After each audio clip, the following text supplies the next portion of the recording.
the Radio Forest Podcast. It's good to speak to you. How do you prefer the pronunciation of your name? I see so many different versions of interviews. Best is Cavaliere. Yeah, Cavaliere is the easiest one. That's the American version. But you got to go with the Italian, right? You got to stick with that. Well, I tell you, down here, I live in Nashville. You know, they usually stop at Cav. Hey, Cav. And they stop. Yeah. So that's okay. I guess in New York they could get it. In Tennessee, that's not happening. It doesn't work. So tell me about this new solo release, man. It's been a long time, the 90s, since you've done a solo album, right? Yeah. Basically, you know, I've done a couple of live products, you know, that we take on the road, but I haven't done a studio album in a while. So, you know, when the pandemic hit, you know, basically I said, well, it's either let's do some music or we could all lose our minds. So we decided to, you know, make some music. So was the writing process pretty easy then? Did you have decades of backed up ideas and riffs and things in the studio? Or was it like a brand new project and you started from page one? It was a brand new project, you know, and the idea behind it was to take 5 old songs that influenced me, re-record them, of course, and to show that influence. And I had some help here. I was able to, you know, write with some people that, like a professional songwriter, Steve Wariner, who's actually a country artist. He contributed a few of the songs with me, which was a total joy. I mean, we had to do it mostly online, which was a little different. I had 2 young fellows from Toronto come down. We wrote the song Soul Love. Basically, making music it kept me alive.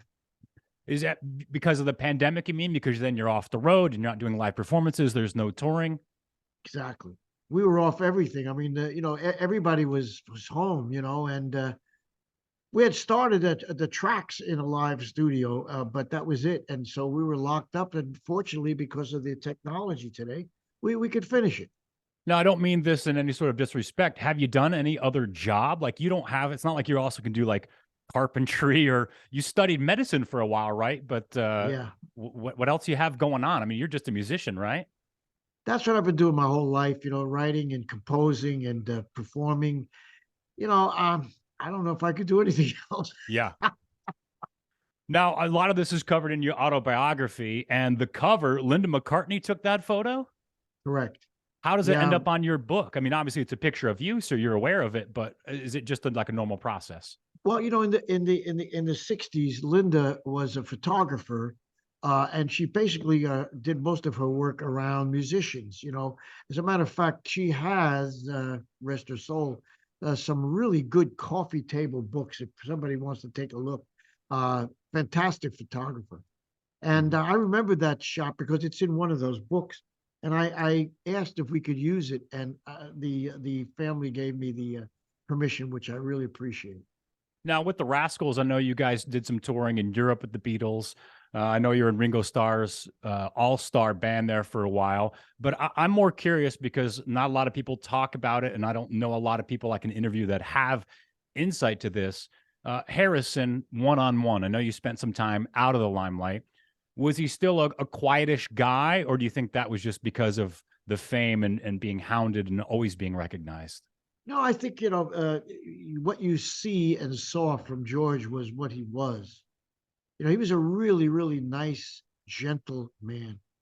You know, I mean, he was a good soul, you know, and very talented. I mean, you know, you look at that group, there were 3 songwriters in that group. Three good songwriters in that group. You know, John, of course, Paul, of course, but George got some great material out there. Did you get to see that documentary? I did. Get Back? Did that bring back some memories? Because you probably had real fond memories about that era of music and rock and roll and all of what you're doing too. Yeah, those days were different, you know. I mean, basically, it brought back a lot of memories. A lot of it is just exactly like, you know, we were doing in those days. Yeah. You know, with the type of recording, the tape, the analog, the studios, the camaraderie, the breakup. Yeah. A lot of it came back and hit a few nerves. Now, I think you covered it in your book, though, but could you tell me the story about Otis Redding hearing you guys and then sort of being surprised about who he sees? Well, basically, you know, we were the first white act on Atlantic Records. They Red and Black Label always, was an R&B. And, we didn't really have the benefit of Zoom or MTV yet. So a lot of people didn't know unless they saw Ed Sullivan or Hullabaloo, uh, that we were white. Mm-hmm. So what happened is Mr. Redding came into the studio one time. See, Atlantic Records was very open. I mean, they were not like, can't go in, they're recording, you just walked in, it was like a family. And he was a real character, and he opened the door and he said, "My God, they are white."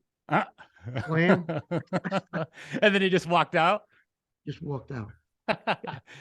Talk to me a little bit about your relationship with Stevie Van Zandt. I know he inducted you guys into the Rock and Roll Hall of Fame and also worked on your Broadway production. Well, basically, he was really helpful with getting us into the Hall of Fame. He was on the board there. His induction speech, getting us into the Hall of Fame, is what landed him on The Sopranos.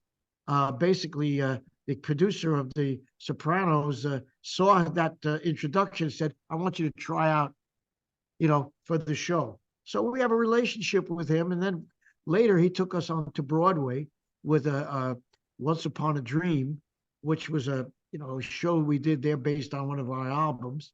So yeah, it was really helpful and we appreciate it. How did you know he was a good fit for that? I mean, is it Broadway's a little bit different than the standard rock and roll band, even with the B3 organ, it's still kind of different. And Stevie is iconic for his guitar work. Is it just through getting to know him and you're like, I think this would work? Or was it the other way? He sort of came to you and said, hey, I got some ideas here. Well, he came to us with that particular idea. Yeah, that was his idea. The Jersey Boy kind of inspired a lot of people to do Broadway.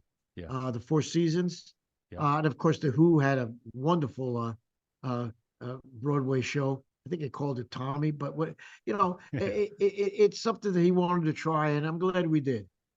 Now, talk about being in the Rock and Roll Hall of Fame now and about the voting process. Is it overwhelming? Is it pretty simple? And how many of your picks seem to go along with like what you're hoping for, I guess is my question. Well, if people who don't know how it works, there's a nominating committee. And that's where the kind of rub is, because unless you're nominated, of course, you can't get voted for.